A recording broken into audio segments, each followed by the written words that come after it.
Okay. So tuvaawo. Kola beno mugikola. Final ofuna otya akasente ka video. Akasente era Jeff ye yamala na. So tulira tuva ku nsekula. Ojja.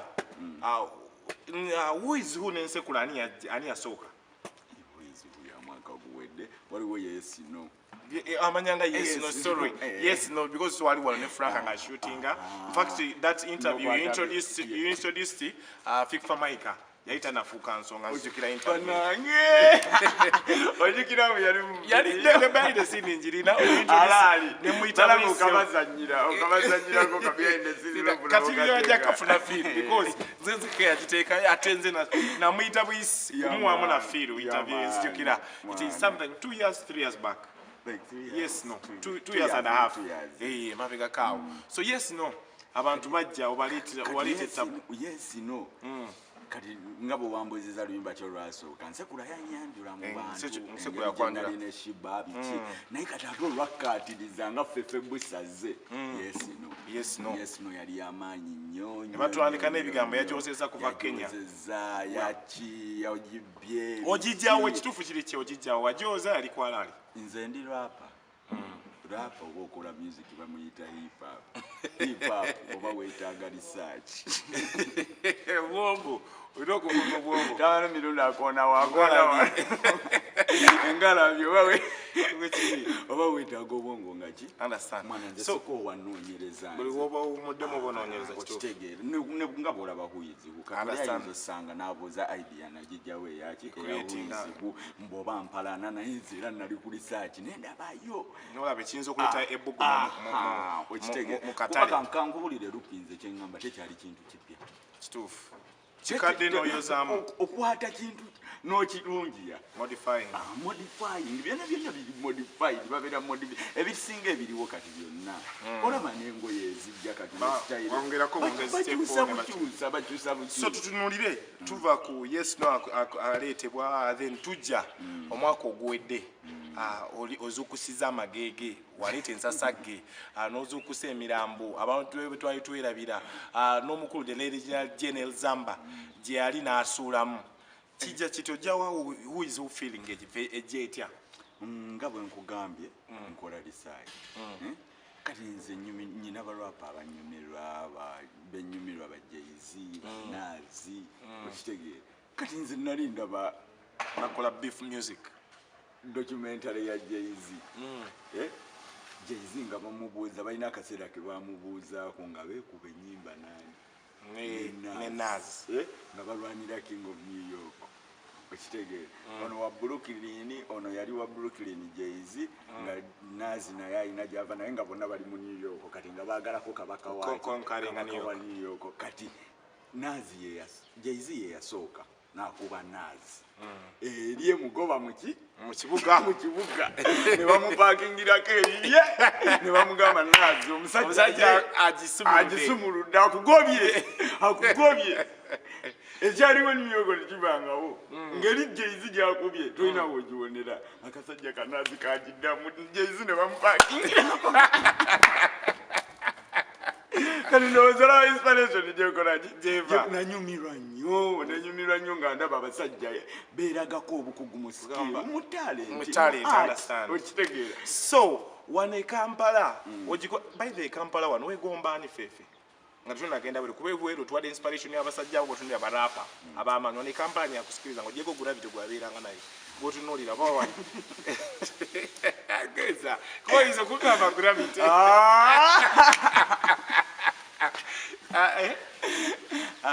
Gravity yansikiriza naye yampa ekibuli era big up my brother yaman so wane Kampala tutunulirani General Zamba Regional General Zamba ali musini yatunga ngakuba soda jinja yo yazikuba banana najulira nengambo yayo byakuba nyino bikuba yali amaanyi gakuba edo yali amaanyi mwana so ojja okola who ezukusa abantu tutamanyi nali na bachali bange tuli mu vibe bya biseera picking bachali bange na bachali bange nnyo kati nina we nali ndi mu byange nenfuna vibe jukira nalabye ebiri nengenda mu studio nengamba producer Atin Power yali Power wano wagulu Kate on wagulu we asoka kadi nengamba powers nkubiramu ekigoma kya hip hop kyonna kyolina waawo ng'alina hate me now netugiteekayo hate me now bwe twagiteekayo hate me now nentandika okufistyling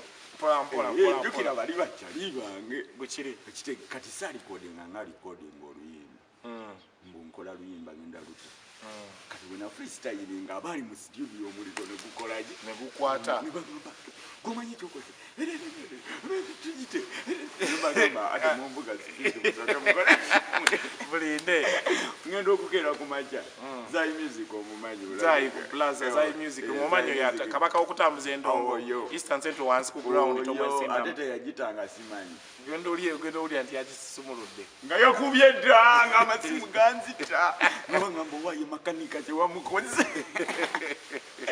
nengamba ate bwe kiba kikumye omuliro yamanyi kati kikume kati senga ne bali baali balabako ku kabisaaki kenalaba nebo bandizeemu ne tukolaki nekyambuka so wano wennyini ofuna feedback y'abantu ab'enjawulo feedback gye bafuna eyo baani yasinga ogikuba ani yasinga okuwa reply gyogamba nti ono yagezaako kalekyorekaji agent yalemererwa yagikuba yagiddamu yagezaako yagiddamu agent Victor Kamenjo nabadde naye yatya lwaki teyaddamu yayimba hip hop eri engoma yaliyimbibwa Gravity lwaki teyayimba muyimbi wa hip hop Fik Famaika Makaika oli wa dansolo oli wa kidandali oli wa kyoba agent yeto obujuga ati yaliyo yagiddamu mulaba nga I don't know mukwano gwe yaliko mu trouble effects road effects oyo kimanyi yagiddamu bagimpeereza naye bagamba yeyasemba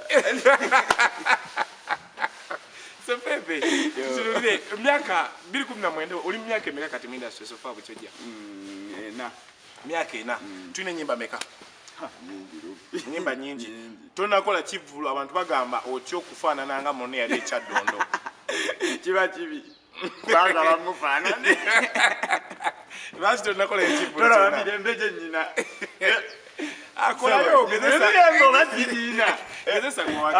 neyagalawo bazeyo bampagira oba tebampagira bakwagira nfunasi oba sifuna ofuna tebantimba bakutima naye baagala ogezeseemu lwaki okiyita kugezesa omanyi lwaki nze sijja kiyita kugezesa saagala kukola bintu byakugezesa mwana nze mu muziki wange teryangoba ate teriyambita nangamba kati tandika mbuggo so bakulindemu nkolera ku peesi yange ate nzikiriza abafaani bange banzikiririzaamu nnyo kati kyabawenguliko so wobakola kivulu okiteekawa Freedom City si wabi tuli tutya si wabi mpolampola buzibu ki bw'olina ne Fik Famaika ne Gravity obuzibu nze sirina buzibu sirina buzibu nga bwe nkugambe baali bakyali bange kati nga bwe nkugambe nakuba akayimba nga kuba mu freestyle be bataddamu bokka be wakoonako wali be bokka abalinga ababiri tebaddamu besitayogirako ne balippira naye ng'ekirimu nze n'oyani ogambye Fik Makanika abo ababiri n'oli oli bamuyita ntege yatte ntenga waboyo geresoni waliwo n'oli walukaga omu walukaga omulala waboyo geresoni oli omulala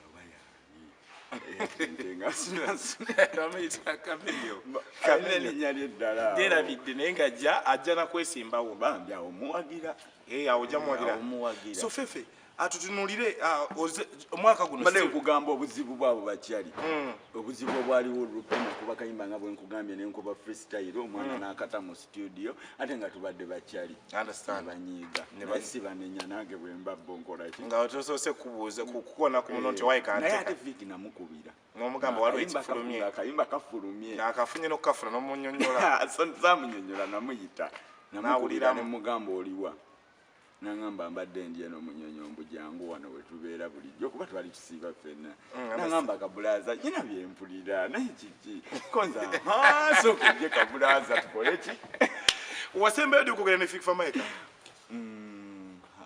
bangaddene kati wasembayo ddi okugenda ne Gravity bangaddene naye wasembayo ddi obakubira ku masimu okwebuuzaako oluyimba lwa bizinensi Business is business. Business nenta who is who. Okay. Kasita who is who ya. Tetugenda mu mwaka. Nga tuyogera nabo. Tugenda ku anniversary. So Fefe. Yeah. Oluyimba lwennyini lwasembayo kwogererako. Lufuluma abantu balaga nti oluyimba luno lwajja lwa nsonga lwe yali azanyira mu business. Ani yali azanyira mu business yo? Noluyimba terwali ku muntu in particular. Wava onogoba Arafat. Arafat bamugulira ku oluyimba Fefe. Samugoba twayawukana. Ate okwawukana Rupi. Okwawukana. Ani yali azanyira mu business? Abantu bangi abazanyira mu business. Ne Katimba yina ba promoter abankubira amatimu nga bazanyira mu business. Nga tebaagala kutula. Tebaagala kujovola bana bagambye yeetaaga Fefe nga toyina sente. Twala mu kiri ekiyimba kere. Nanga akayimba nze nyimba buyimba kuba nkimanyi mwana abangi abazanyira mu business. I know ngate mukiyitadde mugirwaniride mutaddemu sente. Mwana obudde bwammwe bonna ate olina atuuka ng'olaba takiwa vali eyo complaint yagenda worldwide okuzanyira mu business nga ndaba nnyina okakola yaka. So kyekijja wa Arafat? Kyekimugisaawo? Arafat nga bwe nkugambye mwana okwawukana nze nzikiriza mu nsi the beginning and the end. Mu bulungi oba mu bubi tulina okukola okwawukana. Kati tuli naye era nkimanyi tujja kuddamu tukole okwawukana. Era ddala si mu bubi mu bulungi mu buki naye kati kituba tulina okukola twetegekera okwawukana kwaffe. Tugenda okwawukana bwe mbanze naawe tukola naawe Rupi. Tugenda okwawukana nga ofunyeemu nga nange nkola. Nfunyeemu nga mutual benefit ebeerewo. Nga sigenda kunyiga mbu nakozesa emyaka gyonna sirina kyenfunye okitegeera oba ng'olaba nze ŋŋenze gwe obadde okola tolina kyogenda funamu. Ojja ofuna bagitabeera nange yashiba osuulamu. Ejja etya ate eyo? Remix yabeera nange yashiba osuulamu. Kuba wizihu. Kuba wizihu nali maze ebbanga ddene tebigenda bulungi. Nga omanyi. Bwe nkuba wizihu omuliro ne gwambuka. Nenziramu nenjogerako ne Jeff n'agamba. N'agamba nteeke mu bbaasi. N'akuwa. Shiba ye nkolagana ki gwe ne Shiba? Mwogera one on one? Yeah. Mwogera. So omwaka guno tubadde wiiki tenayita waddeemu ogudde mu copycat rhythm ogituddemu lwaki? Olwanirako Shiba ntalo oba oyagala kukona Sindi? Yo wagiwulidde? Baba. Senkubuuziza ginnyonnyole. Mbo track eyagikubye yabadde Sindi ng'agiweereza oli Shiba kalungi ne ngamba kessa mugikyuse bulungi kubanga ekimansulo tekinyuma bulungi. So eriwa ewatuufu. Copycat rhythm nze mwana nzikiriza ndi muyimbi ali talented Rupi. Okay. Okitegeera. Ate nzikiriza mu bantu era abali talented. Nzikiriza mu nkuba buli ngoma yonna ate nzikiriza mbu okuyimba kwange Bible. Mpulira. Era oluyimba lutandika lugamba if my country has democracy I'm not responsible for anybody's idiocy. Buli omu ku ndowooza ye kuba buli omu mwana democracy ekkiriza buli omu kola kyakola kyayagala. Kati nze mmanyi ndi talented bwe mbwa ku ngoma ne mpulira vibe njituulamu butuuzi ekyantuuziza mu ngoma ya Sindi. Awo wennyini abantu balowooza oba olwanira eno oliwa ku babiri ku sayidi eri eya Dami neya King herself oli sayidi ki? Katolaba nnyinza kubeera sayidi kisiina sayidi gyendiko omanyi lwaki? Nzikiriza mbu Sindi ali talented. Kadate Shiba tebereza mba kutuba kunyumya story yampa akayimba akandeeta. Kati awe nyini oyina akayimba kabayita reality Vinka si musajja King herself Sindi. Yo Vinka si musajja eyo reality ate bw'okiremerako eyo stupidity. Shiba ye queen of the area reality ne Sindi ye king herself reality. Fresh kid simanyi oba muto reality naye kyemanyi ali talented reality bwe bakuba amasasi teyali reality. Fefe, jaga tutulire Fefe. Music ono wa hip hop Uganda abantu badde balowooza takola sente. Akola sente. Akola sente. Kuba mu modifyings omukyusa okumujja eri bannavyo gye bamuyimbiranga bakiriyaka gye bamuyimbiranga nga tulowooza nti wakweraga bawanabi mumukyusiza mutaddemu Oluganda awoomye ne freestyle ne battles izo zizze kati watuuse transition ya hip hop akole sente. Akolera ddala sente nnyo mwana nzesaali bwengi Understand. kulimba ekitiibwa kya Katonda nakwebaza abawagizi bange abampagidde naye nga nze hip hop nze mujjuliza obusooka ku understand revolutionizing ate n'engeri gy'olaba hip hop mwana erika kyennyo mu bavubuka understand bw'olaba kati teebereza abaana abali mu kuvaayo okuyimba okimanyi bonna bajjira mu hip hop understand bonna abasinga wokyaza baana bana ku radio basatu baba hip hop kati laba fresh kid laba Stone Age laba Bonna Simayanga oyina akayimba emabegako katopinze chats za 90.8 Metro FM wiki 3 kumpi ku mwezi love you ani lwaki wakakana nnyo mulimba luno teruli nnyo eringa gye tubadde hip hop iki teruli yeyo nga bungambye nakubanga muziki wange ng'abamu baagala kiteeka wumbundi muyimbi wa ntalo nze ate nga nyimba vibe nyimba just kuteekawo omuliro mu industry kati nga mpulira mwana bafani bange bamanjayo akayimba kaki komukwano ate nange ndi muntu lupi olino fefe oli muntu oli mufumbo fefe siri mufumbo naye ng'olina omwana tolina mwana mbadde manyi oli mufumbo naye inshallah tuyinza okufunayo amabegako bavaayo engambo oyagala either Spice Lydia Jasmine ku babiri olina gwogwa mu bikopo ani ku bo tewali oli wasoma naye busomyo n'oyimba naye ez'okukameeza lwaki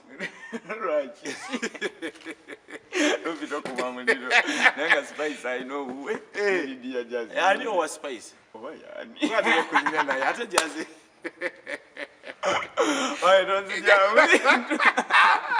sapempe kasiba kuba kakuta 2019 projects endala ezijja out FBM 2019 nyina projects nyingi nga bolaba abantu bwe bambuuza ku launch mwana understand already you've made a mark omwaka guno already ayagala tayagala amanyi weekend eno tugenda kuba tubala ennyimba esinza okubeza akabi half of the year I think love you ino kuba among the top 5 songs walukoze bulungi kweruli nomuntu naye waba talutadde mu countdown yo bamuchatsi aba ayagala kulyaza amaanya kuba buli omwana lwagadde ulimba lwa amaanyi jamani ndi musanyufu nnyo kati kyenfubako lupi ndi mu kufuba kuweereza music mungi nnyo nyina kolabo nyingi jja nyina kolabo ne Cheze ne Kenzo bagiyita Maibe nazeemu Marai nakayimba ke kali anjaga bangambe mwaka shooting no kashutinga shooting rapid ejamangu nyina kolabo ne Kosaini akabade ka fulumada kaliko ku airwaves ka training nkozeyo n'abaana nga bana abaana abato ddala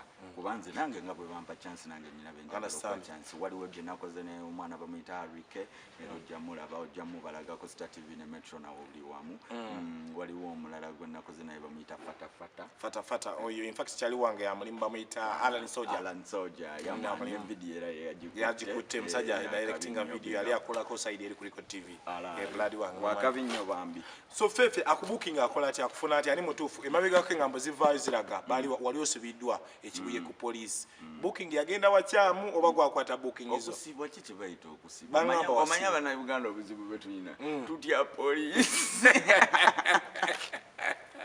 kali lupi no male yingira oyinza okudduka okosi bekanga oyinza okudduka so kyaki tufe kyanga nga good citizen omu ggwanga tulina kutyaki ate si musango okugenda so wasulayo wagendayo bugenzi nagendayo ku police reportinga waliwo yali aclaiminga nambo nalya sente ze eza show nendo tuukayo nga waliwo ebyaliwo ekituufu sakola ki tewagenda tewamuyimba ekituufu namutumusotinga ng'omuntu yenna omulala alemererwa of course bookings banyingi naye abantu batya police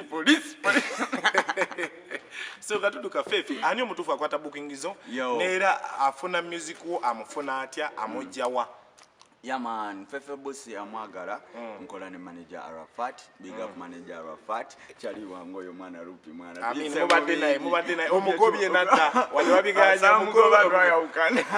Okimanyi teri bali baawukanye ne baddawo mu music industry manager n'omuyimbi. Tekisoboka tabaddawo baawukanye ne baddawo. Tekiriyo sinakirabayo nange tekinakola. Kati no fe twaya ukana ne tuddawo era big up my manager. Big up my manager Yo, ayagala Fefe Busi Rupi, asobola okunfunira ku Facebook Fefe Busi Music, asobola okunfunira Instagram Blue Tick kweri Fefe Busi Music, asobola okunfunira ku Twitter Fefe Busi Music, music wange jaliwo na Spotify, iTunes, YouTube, byonna mwana oba omufuna. Okay. So ekibino oli mu kibina ki Fefe Busi? Ekibina ndi mu FBM. FBM mwe mwali gundi wagobesa tips mu kibina. Tips zitabangako mu FBM. Ate mbadde manager Arafat atwala kibina kiyenga omuntu. Manager Arafat. Ekiche kiri kuba katula chosen blood gwe tips yakavaayo. Kibina kiba kita pata ekyabandi. Manager Arafat ye baddest. The baddest. So FBM eri under baddest. Ekolagiteri under baddest naye partnering and baddest. Ne baddest. So tutunulire abayimbi mwakoze ekibina ekibagatta. Ekimanyikidwa nga Uganda Music Association. Oli part of Uma. Ekikulu omukyala Sophie Gombya. Sinakitegera, how do you be part of Uma? Registering and registered. Mitwale bi registration.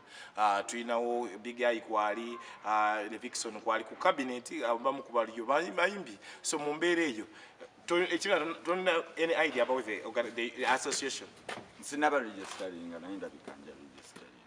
Obuweereza tonna bwesiga. Obuweereza ekibisaaliyo sigenda kulimba kyekisooka. Ate ekirala sibalinamu nnyo obuzibu ku bonna bye baalonda mpozi department yange enanza ataakiikirirwa. Ate etya bagiteeka ku Victor Kamenyi. Bam. Ibo hip hop kwaliko Victor Kamenyi. Ani? Hichi hip hop kwaliko Victor Kamenyi religious. Nabi yayizo sanyukanga. Simanyi religious twaina babaruku. Religious twaina enero. Sigamba mu Victor Kamenyi tasobola kukola. Victor Kamenyi asobola kukola. Era muwagira n'okwesimbawo yonna gye yeesimbirewo. Naye tasobola oba kukiikirira nze owa hip hop oba nkugambye nti tategeera hip hop nja kukola oluyimba nga Wizi agambe tutegeera nga ye agamba byantalo naye nga businga wabadde wakiikirira owa hip hop nga GNL oba ani yamanyi ezo basic mweziri nti mu hip hop mulimu bayita battle mulimu freestyle mulimu ki okitegeera kati Victor Kamenyi asigale kakiiko naye yejjeko oba hip hop. Okay, so Fefe Busi badde part 1 tujja kwatumunonya part 2 mu maaso eyo. Of course Star TV sawa ziba 5 paka jetko MCB atakeja atati ampalana kiba kigunda Saturday and Sunday countdown cho sawa ziba 7 paka mwenda Stickman mu Sudani then na anko number less nange Monday ba hot seat Abika James proper ba line up ya week so utyo tambula badde Fefe Busi part 1 part 2 tujja kwatumunyongeza. Yeah man.